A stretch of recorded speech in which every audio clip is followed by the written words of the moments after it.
We live in an age of unprecedented connection, yet paradoxically, we invite strangers into our lives every day, summoning them with a tap on a screen. We place our trust, our safety, in the hands of people we've never met, based solely on a digital profile and a star rating. It's a modern convenience, a leap of faith we make without a second thought, most of the time. They arrive in unassuming cars, vehicles that blend seamlessly into the urban landscape. They offer a practiced smile, a brief greeting, and ask, "Where to?" It's a simple question, a gateway to a shared journey, however brief. We trust them implicitly. We trust the system, the background checks, the algorithms that supposedly ensure our safety. We slide into the back seat, often distracted by our phones, surrendering our sense of control, our safety, for the sake of convenience and efficiency. We trade the known for the unknown, hoping for a smooth and uneventful ride.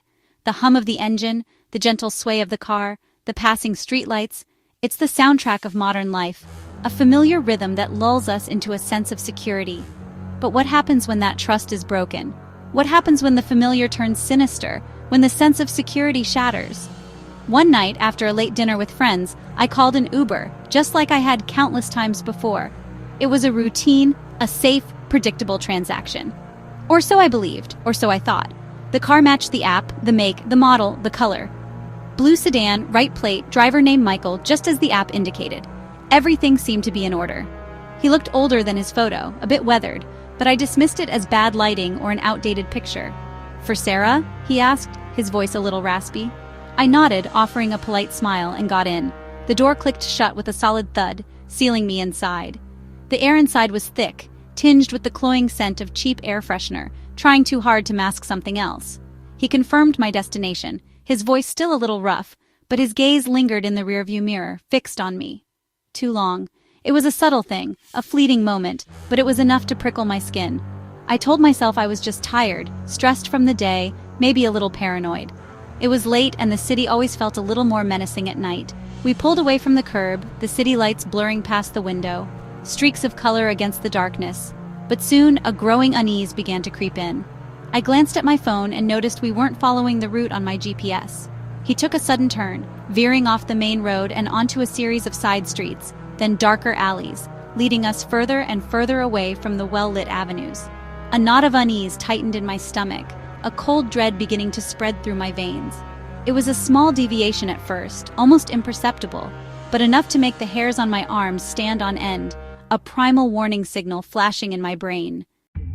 "This isn't the way," I said, trying to sound casual, attempting to mask the rising unease in my voice. I hoped he would simply acknowledge my concern and correct course, but deep down, a knot of anxiety was already tightening in my stomach. Something felt off, terribly off. "I know a shortcut," he replied, his voice devoid of any warmth or reassurance. It was a statement, not an explanation, and it did little to quell my growing apprehension. The way he said it, so matter-of-factly, sent a shiver down my spine. But the streets were deserted, eerily so. Not a single car passed us. No pedestrians hurried along the sidewalks. The silence was deafening, broken only by the hum of the engine and the pounding of my own heart. The shortcut led us deeper into darkness, the streetlights growing fewer and farther between. Each turn seemed to take us further away from civilization, further into the unknown. The shadows danced around us, playing tricks on my eyes. Away from downtown, away from the familiar glow of the city, away from any sense of security. The vibrant lights that had moments ago illuminated my world were now just a distant memory, fading into the inky blackness behind us. My heart pounded against my ribs, a frantic drumbeat echoing the rising panic within me. I could feel the blood rushing in my ears, blurring my senses. As I watched our blue dot drift further and further from the suggested route, a cold dread washed over me. The GPS was clearly indicating we were going the wrong way, yet he continued on, unwavering. "I'd prefer the main roads," I insisted, my voice trembling slightly despite my best efforts to remain calm. I tried to project an air of authority, hoping he would listen, but my words felt weak and insignificant in the oppressive atmosphere of the car. He didn't answer, just stared straight ahead, his grip tightening on the steering wheel. He seemed oblivious to my distress, lost in his own thoughts, or perhaps something far more sinister. His tone was flat, devoid of emotion. "I'm the driver. I know the best way." It was a chilling assertion of control, a clear indication that my preferences were irrelevant. I reached for the door handle. Locked. A wave of nausea washed over me. Child lock. My blood ran cold. Panic surged through me, a tidal wave threatening to drown me in its icy grip. I fought to maintain some semblance of composure, but the fear was overwhelming. I was trapped, utterly and completely at his mercy. The realization hit me with the force of a physical blow, leaving me breathless and terrified. He watched me in the mirror, his eyes glinting with an unsettling intensity. Expression cold, unreadable, sending shivers down my spine. It was a look that promised nothing but trouble. The air freshener's sweetness turned suffocating, cloying, a sickly sweet scent that seemed to amplify my growing nausea. It felt like the air was thickening, making it harder to breathe. My mind raced. Call for help? Dial 911? Text a friend? But he'd hear, every word, every keystroke. He'd know I was trying to escape. I held my phone, thumb hovering over the emergency call button, my hand trembling uncontrollably, paralyzed by fear, unable to make a move, trapped in a vortex of terror. Every turn took us further from safety, deeper into the labyrinth of dark streets. The city I knew became a foreign, terrifying place, a landscape of shadows and hidden dangers.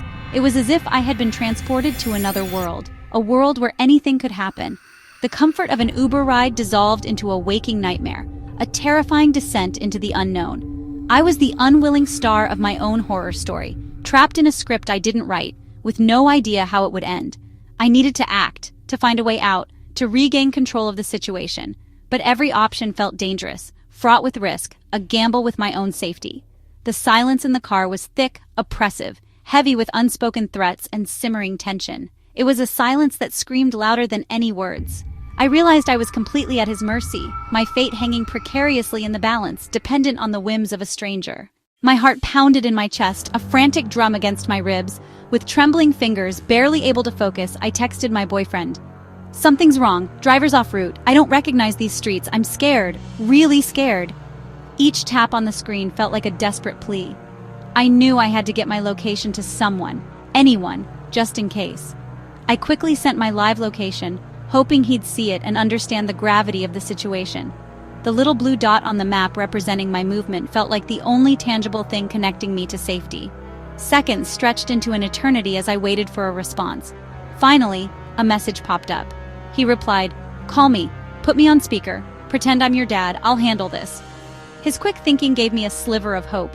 Swallowing hard, trying to compose myself, I dialed his number. My voice was shaking uncontrollably. "Hey, Dad! I'm on my way home!" I tried to sound casual, but the fear was a palpable tremor in my voice. My boyfriend's voice boomed through the speaker, startling me slightly, but also filling me with a sense of security. "Where are you, Sarah? I thought you'd be home by now. Your route looks wrong. I'm tracking you, and this isn't the way home.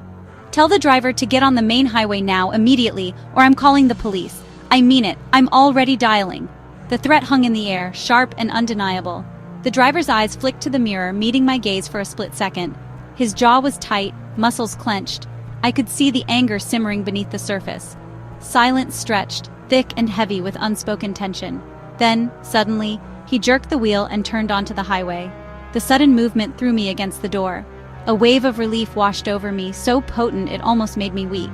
I loosened my grip on my purse, my knuckles finally starting to regain their color. The voice on the phone, calm and assertive, was my lifeline, pulling me back from the edge of panic. The threat was clear, and the driver knew he was being watched, that his actions had consequences. He couldn't risk escalating the situation further. I kept up the act, chattering nervously, describing street signs, exits, anything to maintain the illusion that I was simply talking to my father. I needed to keep him on the line, anything to keep the connection alive, to ensure I wasn't alone in this terrifying situation. The driver followed the GPS now, robotically, no more detours, no more deviations from the expected route. The mask had slipped. The ride was all tension, a suffocating silence punctuated only by the hum of the engine and my forced conversation. I couldn't shake the feeling of unease. I wondered what his plan had been, what he intended to do before my boyfriend intervened. When we finally reached my apartment, the familiar sight of the building brought a fresh wave of relief. I didn't wait for him to stop completely. I bolted out, barely closing the door in my haste to escape. My boyfriend stayed on the line, his voice a constant reassurance, until I was safely inside, the door locked and the chain secured. I reported the driver to the authorities, recounting every detail of the unsettling ride, but the fear lingered, a cold knot in my stomach. He knew where I lived, he knew my address. That thought was a constant, unwelcome companion. For weeks, every car on my street, every unfamiliar face made my heart race, sending a jolt of adrenaline through my veins. I was constantly on edge, forever looking over my shoulder. The highway was a relief. Other cars, lights, witnesses. My boyfriend stayed on the line, his dad voice steady. The driver was silent, but the power had shifted. He knew he was being tracked. I described every landmark, my voice growing stronger. He drove perfectly now, but the friendly facade was gone. When we arrived, I scrambled out, ran to my building, and locked the door. My boyfriend's real voice returned. "Are you safe?" I reported the driver, but it offered little comfort. He had my address. For weeks, every slow car outside sent a jolt of fear through me. The simple act of getting home was tainted. The horror lingered long after the ride ended. Safety felt like an illusion. Not all monsters announce themselves with wrong turns. Some are quieter, watching, waiting, hiding behind courtesy. Chloe, a student, often used Uber after late study sessions. One night, her driver was polite but unsettlingly quiet. She felt his eyes on her in the rearview mirror, staring, not glancing. The ride felt normal, but the silence grew heavy. Every red light stretched on, trapping her with his gaze. She tried to ignore it, but anxiety grew. He watched her, a slight smile on his lips. The ride became a test of endurance. She angled away, but his stare persisted. The comfort of routine was gone. She realized she was being observed, not just driven. Near her neighborhood, the driver finally spoke. "You go to the university?" Chloe answered curtly, hoping to end the conversation. "Psychology," she said, hoping it would deter him. Instead, he smiled wider. "Fascinating, the study of the mind." His questions grew personal. Did she live alone, have a boyfriend, always come home this late? Chloe's answers grew shorter, her grip on her purse tighter. "You have a very expressive face," he said, voice low. "I can see your fear. It's interesting." The ride became an experiment. She was the subject. As they neared her street, dread set in. He'd know her address. She pointed to a spot far from her building. "Here is fine." He stopped but didn't unlock the doors. He stared at her, savoring her fear. The ride was over, but he wasn't letting her go. The power was his, and he relished it. Chloe's sanctuary was just out of reach. "This isn't the address in the app," he said, refusing to let her out. "My friend's meeting me here," Chloe lied, but the street was empty. He smiled, using company policy as an excuse to keep her trapped. He crawled the car to her real address, turned off the engine, and faced her directly. "I really enjoyed our conversation," he said, eyes cold. Chloe froze, panic rising. He stared, drawing out her terror. Then suddenly, he unlocked the doors. "Have a good night, Chloe," he said, her name a final jab. She bolted, ran inside, double-locked the door. Through the blinds, she saw his car idling outside. He watched her window for 10 minutes before driving away. Her home no longer felt safe. The fear followed her inside. The ride was over, but the nightmare lingered. Back to my story. After the highway, a new fear set in. I couldn't let him know my address. I needed a public, safe place. "Dad, meet me at the police station downtown," I said loudly. My boyfriend played along. "I'll be waiting at the entrance." The driver's eyes narrowed. He knew what I was doing. I was taking away his last power, my address. He drove in silence, rage simmering. We pulled up to the police station, officers visible outside. I directed him to the front entrance under bright lights. He stopped, engine humming with anger. The showdown was silent but decisive. I grabbed my things, ready to run. The police station was my sanctuary.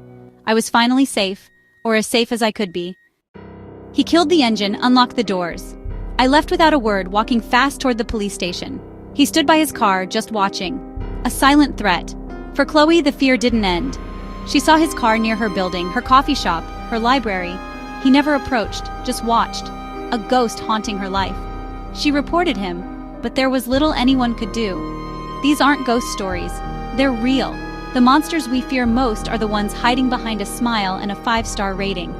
They prey on our trust, on routine moments when we let our guard down. The thin veil of safety can be torn away in an instant. Next time you get in a stranger's car, remember these stories. Trust your instincts. That prickle of unease is a warning. The horror is in the ordinary. A simple ride home turned nightmare. Be safe out there. Sometimes the most terrifying destination is the one you never chose.